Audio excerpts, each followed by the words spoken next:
नमस्कार, मेरा नाम है अभिषेक आनंद।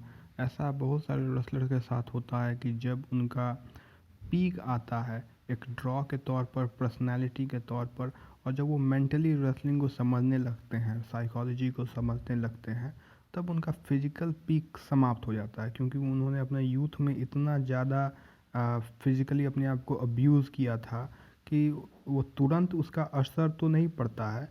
लेकिन जैसे ही आप एक एज में चले जाते हैं 35 साल के ऊपर, 35-40 के समय में, तो आपके सारे पुराने इंजरीज वापस आने लगते हैं। और इससे उन रेसलर्स के लिए बड़ा ही कठिन हो जाता है, क्योंकि आप मेंटली साइकोलॉजिकली आप बहुत ज़्यादा इम्प्रूव हो चुके हैं, आप रेसलिंग को समझने लगे हैं, क्राउड के बीच में ओवर है, लेकिन आप फिजिकली उस लेवल पर नहीं जा सकते हैं। और आप टेक्निकली अच्छे हैं, लेकिन फिजिकल लिमिटेशंस जो है आपको फ्रस्ट्रेट करता है। एडी गरेरो के साथ ऐसा ही हुआ था। एडी गरेरो कुछ ओकेजन्स पे या बड़े पेपर व्यूज़ में पे उस लेवल पे जा सकते हैं जिससे अपेक्षा एडी गरेरो से की जाती है। लेकिन एडी गरेरो की इंजरीज़ की वजह से वो काफ़ी फ्रस्ट्रेट रहते थे, काफ़ी वो टेंशन में रहते थे, और उन्हें पता था कि वो कितने काबिल हैं। और ऐसा होता है कि आप मेंटली इस बात को जानते हैं। ऐसा ही हुआ जैसे आपसे कोई सवाल पूछा गया और आप सवाल को जानते हैं, लेकिन आप जवाब ना दे पाए, तो कितना गुस्सा आता है, कितना बुरा लगता है। एडी गरेरो के साथ ऐसा ही था, वो मेंटली काफ़ी डिप्रेस थे। और कर्ट एंगल ने एक इंटरव्यू में बताया, जो स्टीव वॉटसन के साथ इंटरव्यू किया था, तो कई बार बहुत ज़्यादा वो इंटेंस हो जाते थे, झगड़ा करने लगते थे। कर्ट एंगल के बाद के ऊपर एक दो बार उन्होंने हमला भी किया। तो बताता है कि वो मेंटली कितने ज़्यादा फ्रस्ट्रेट थे, गुस्सा आ जाता था उनको। ये सिर्फ एडी गरेरो की बात नहीं है, फिजिकल लिमिटेशंस जो है एक इंसान की होती है। आप अपने आप को एक हद तक ही अब्यूज कर सकते हैं। ट्रेनिंग हो, डाइट हो, या रेसलिंग में वर्क हो, हर चीज़ आपको साइंटिफिक ढंग से करना होता है अपने आप को बचा के।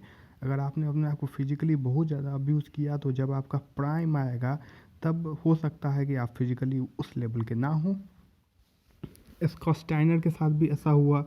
स्कॉट स्टाइनर को अगर आप देखें, तो ये स्कॉट स्टाइनर जब अपने स्टार्टिंग में थे रेसलिंग कैरियर के, मेम्फिस में उन्होंने 450 स्प्लैश किया था। बताइए कि जो इंसान इस हाइट वेट का हो, इतना ज़्यादा मस्कुलर हो, वो इस तरह का मूव करता था। वो हर दिन फ्रैंकेनस्टाइनर करते थे, वो हरिकेन राना टाइप मूव। और वो सिर के ऊपर लैंड होता, क्योंकि वो इनकरेक्ट करते थे, तो खुद ज़्यादा उनको चोट लगता था, वो अपने सिर के ऊपर खुद गिरते थे, और वो उनको कोई असर नहीं पड़ता था। लेकिन वो आप कितनी भी ज़्यादा टफ क्यों ना हो, वो धीरे धीरे करके आपको कैचअप करता है। और जब उनका प्राइम आया एज अ कैरेक्टर के तौर पर, एज अ पर्सनैलिटी जब उन्होंने गेन किया, उस समय में वो फिजिकली एकदम समाप्त हो गए थे। ये बात है जब वो WCW के चैम्पियन बने थे। WCW में जब चैम्पियन बने, जब उनका पीक शुरू हुआ, उससे पहले उनका बैक पूरी तरह से इंजर्ड हो गया था, पीठ इंजर्ड था, और माना जा रहा था कि वो रिटायर हो जाएंगे। और ये उनका उम्र 35 साल रहा होगा, 35-36 साल, उससे ज़्यादा नहीं। वो उनके पैर में का एक्सरे अगर देखा जाए, तो उनके पैर में सिर्फ स्क्रूज और बार्स वगैरह लगे हुए थे, क्योंकि उनका पैर इतनी बार टूट गया था, इतना ज़्यादा इंजर्ड रहा करता था।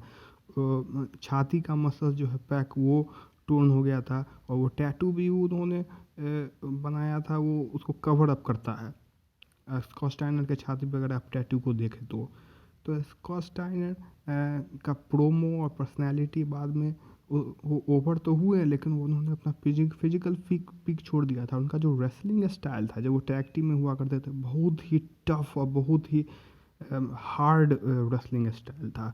वो पूरा दम से वो लोग मारते थे और जो है बहुत ही टफ हुआ करता था, सिर के ऊपर एक दूसरे को पटकते रहते थे। वो बहुत ही टफ रेसलिंग स्टाइल हुआ करता था। बहुत रेसलर्स उनके साथ वर्क भी नहीं करना चाहते थे, क्योंकि वो इतने ज़्यादा टफ रेसलिंग स्टाइल करते थे। लेकिन आप कितनी भी ज़्यादा टफ क्यों ना हो, हर बॉडी का एक लिमिटेशन होता है। और जब वो 30 साल से ऊपर हुए, जब 35 साल के हुए, जब उनका एक प्राइम स्टार्ट हो गया, जब क्राउड के बीच में ओवर होने लगे, उनका ओवर होने का तरीका था, उनका प्रोमो, उनका अलग तरह का प्रोमो हुआ करता था, जो क्राउड काफ़ी पसंद किया करता था। उस समय में फिजिकली उस लेवल के नहीं रहे, और फिजिकली उस लेवल के नहीं रहे, अपना प्राइम उन्होंने मिस कर दिया, और उसके बाद WCW भी बंद हो गया, और वो करियर में उस लेवल का पैसा वो कभी नहीं कमा पाए।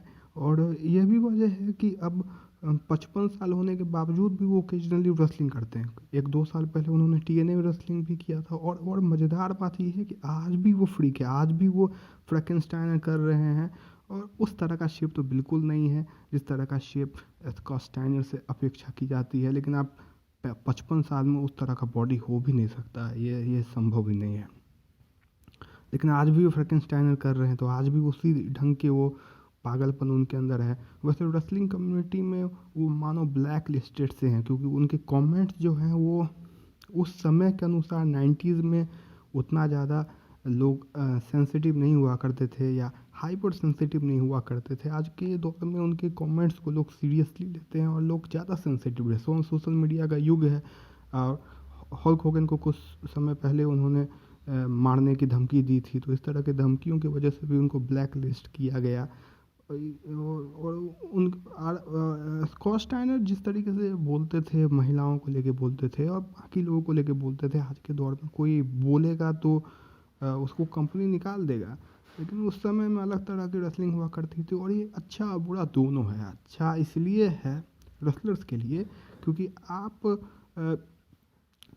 अपने आप के पास आपके पास एक आज़ादी होती है, आप अपने मन अनुसार बोल सकते हैं। और आपको प्रमोशन वैसे WCW में तो सबको आज़ादी थी, वो तो केओटिक सीन वहाँ पे हुआ करता था, लेकिन कल्चर अलग था। और लेकिन बुरी बात ये भी है आज के कि उन रेसलर्स के लिए कि अब आपके पास लिमिटेशंस हैं। आप एक लिमिटेड बातें कह सकते हैं। पॉलिटिकली आपको राइट होना पड़ता है, बड़ा ज़रूरी है पॉलिटिकली राइट रहना।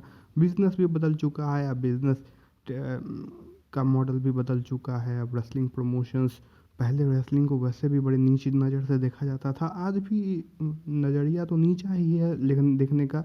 लेकिन उसके बावजूद अब रेसलिंग को इन्वेस्टर्स मिलते हैं, रेसलिंग इन्वेस्ट करना चाहते हैं कुछ लोग रेसलिंग में, रेसलिंग को एडवर्टाइजर्स मिलते हैं।